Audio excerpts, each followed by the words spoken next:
Yeah, and personally, like, third, he looked intimidating. Yeah, Junior is always smiling. He's got his coaches doing his work for him, whatnot. So it's, watching the show, it looked like, Brock just was there because, Dana gave him the money. He's like, okay, just step in there and do what you got to do. And even in the interview, he did an exclusive interview with Ariel Helwani where he goes, how much did Dana White have to, push on you to get into the Ultimate Fighter? He's like, he had to do a lot. Yeah, exactly. I remember saying that. So you could only imagine, like, how much money Dana White threw at him just to do that. Yeah, Brock's probably getting a nice paycheck for this. He's a big draw in the UFC, and they're relying on him for ratings. But one thing I found interesting was the debut's ratings were actually down from last season. That's surprising. I know, considering Brock Lesnar. Yeah. Some people were saying it might be bigger than Tough 10. Tough 10 was the biggest one because of Kimbo Slice. Yeah. And some people are saying it might be bigger than that because of Lesnar, but it doesn't, at this rate, it doesn't look like it. Exactly. I was just about to say, at this point, it doesn't look like it's going to take over Tough 10. But you guys have anything else to say about the season premiere? No, not really. I kind of missed the fights to get into the house because they didn't have any. Those were really fun episodes, just like 14 fights or like skim-throughs of interesting fights. But yeah, that's all right. I guess they always have to change up the format.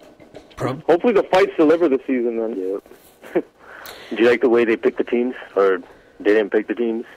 They just kind of did it in the room, and then Dana just announced it. You just handed out the shirts, and that's how you found out who's on whose team, kind of thing. I prefer the other method. I prefer the other way too. Yeah, it's kind of like on the spot too. Like you have to. Yeah, you're just sitting in there. Elbow for. Yeah. You have to switch up your picks on the spot and stuff. So you can see guys getting tense and like, oh man, I'm last. Like, yeah, exactly. This way it was just quick. It was just shot. I don't think they put a lot of emphasis on it. Yeah. All right, one more juicy piece of news that we got this week. Thiago Silva.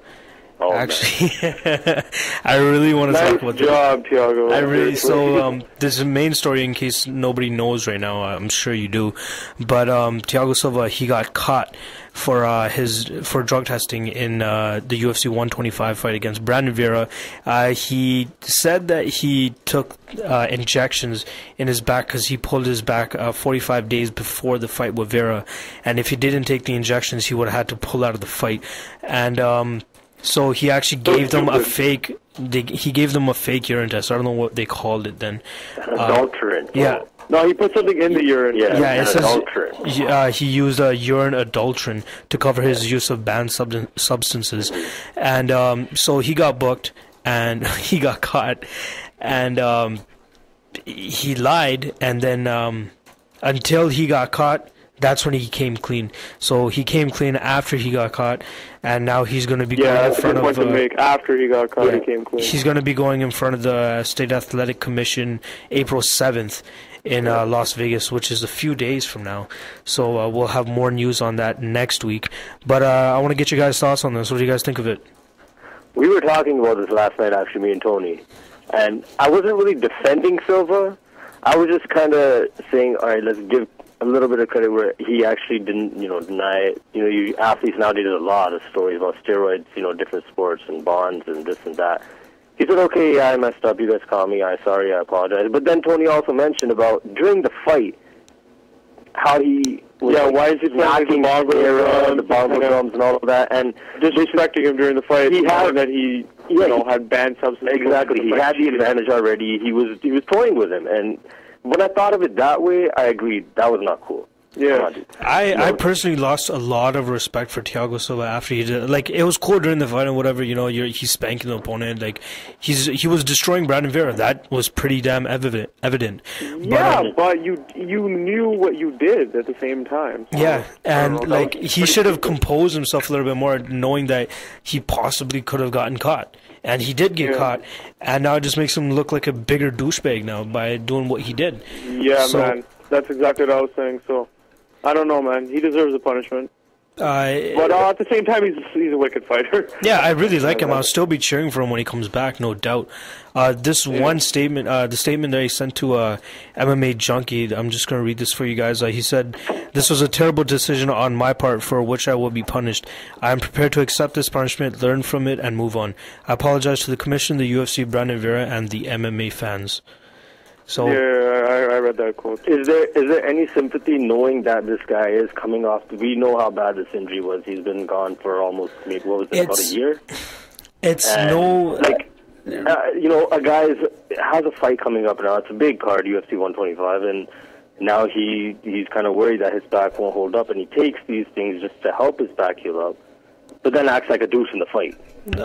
There's no sympathy in terms of knowing that you're doing something wrong.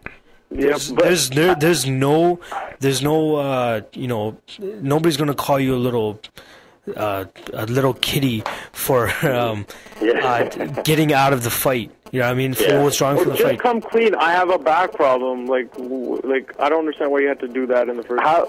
Okay, this is a little bit off track, but how do you guys think this is prevalent throughout fighters in the UFC? It's just guys not getting caught, or like? That's one thing that a lot of people are thinking about now. Like, since this whole Thiago Silva thing and him actually getting caught, what if other fighters are actually doing it? You know what I mean? And we don't know about it. You never know. It can be happening, like, especially if there's guys that have these. I'd like to think the sort of the testing they have in place is sufficient enough to get most of it out. I'd like to hope so, but that was the case with baseball, and they apparently use the same type of testing, and they're catching all these guys now after they had been tested and were, had. I don't know enough about how to cycle off steroids and all that to really weigh in on if that's possible. I don't know. Steroids is a big issue everywhere, and it's not good. Just let's hope you fighters out there, come on. Let's work hard, and we'll appreciate it. Even if you guys are hurt, just stay clean. That's it.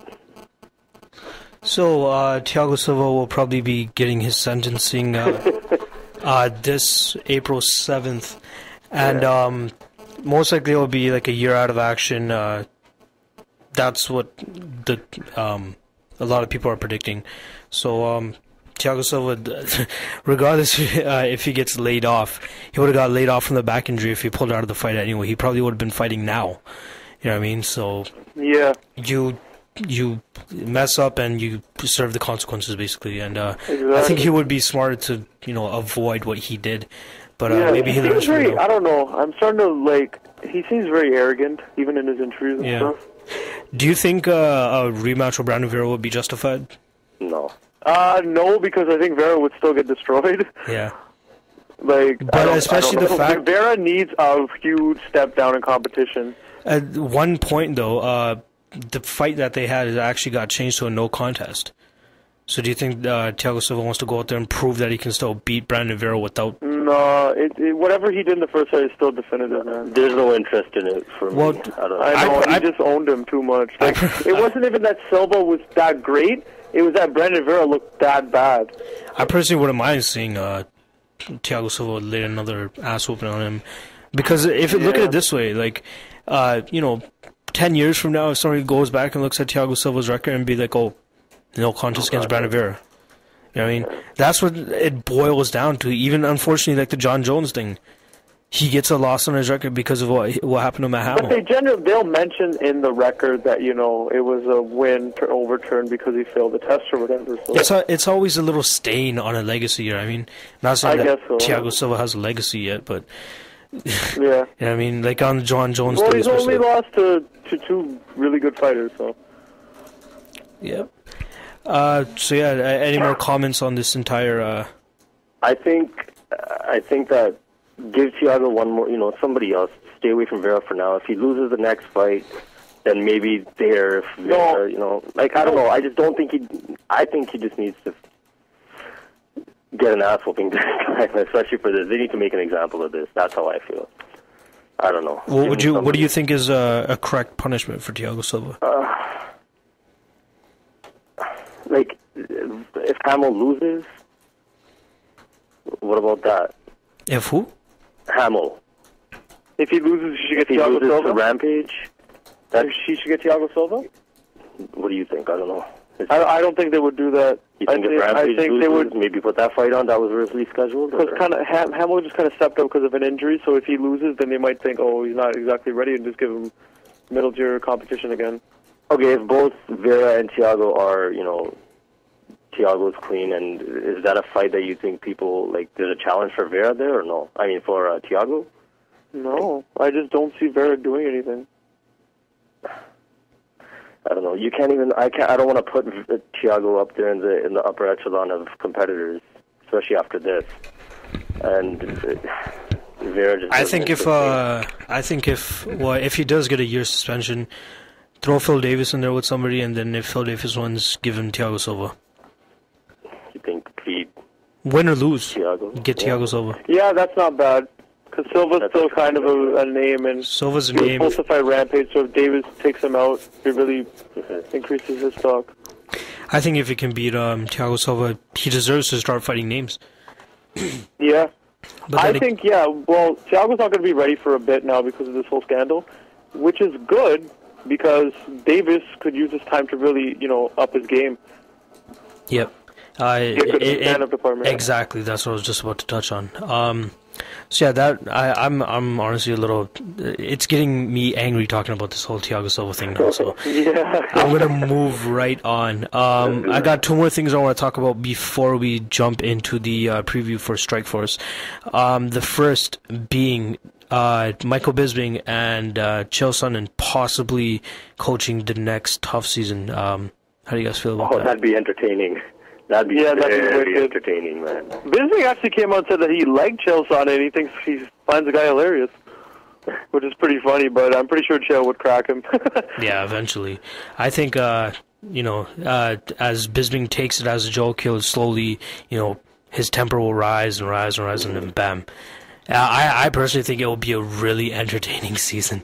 It will probably be one of the most entertaining seasons of all time. Even if the cast is garbage, just to see those two guys go at each other, oh man! Mm-hmm. Even if the Team USA versus Team UK, Dan Henderson is not Chael Sonnen, and Michael Bisping did some pretty crude things. So Chael Sonnen would totally out-talk Michael Bisping.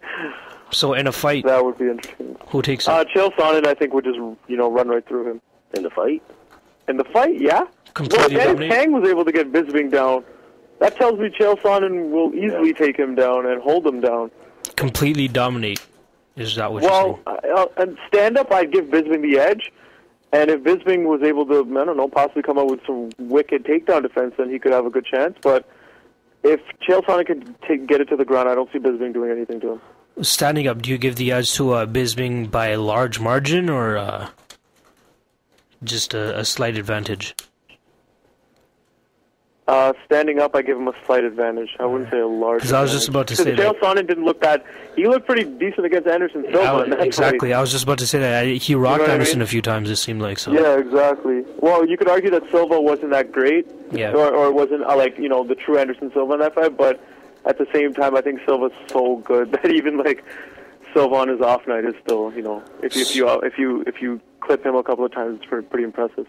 So do you think if they do put this tough thing together and they do have the fight, say in December is the targeted date for a fight between the next season of tough competitors, do you think that should be a number one contender fight, or do you think Bisping still needs to get what's going on with the picture on that time, doesn't it? I think that if Chael Sonnen wins one fight, he should get the next title fight, because he was technically supposed to get it before this whole thing started. Yep. So I think, having to prove himself once before getting it again is enough. Yeah. Unfortunately, the Yushin Okami thing, he got screwed on the shot. Yeah. He was half a round away from... He came that close. Well, it was already announced it would be an immediate rematch, but... Yeah, exactly, that's true. I think... Belfort was the only thing standing in the way, and look what happened to Belfort, so... And you know what? The argument could be made for Bisping, too. I think he's coming off, a 3 or 4 fight winning streak now? Yeah. Bisping? He beat Dan Miller, 114. Yeah, and so if he takes out a name like Chael Sonnen, the guy who was the closest to beating Anderson Silva, I think that's enough to maybe propel him into a title shot as well. Yeah, That is actually a good point. He is coming off a 3-fight win streak right now. Yeah, that would be a 4-fight win streak win over Chael Sonnen. It might, it might be time. Yep.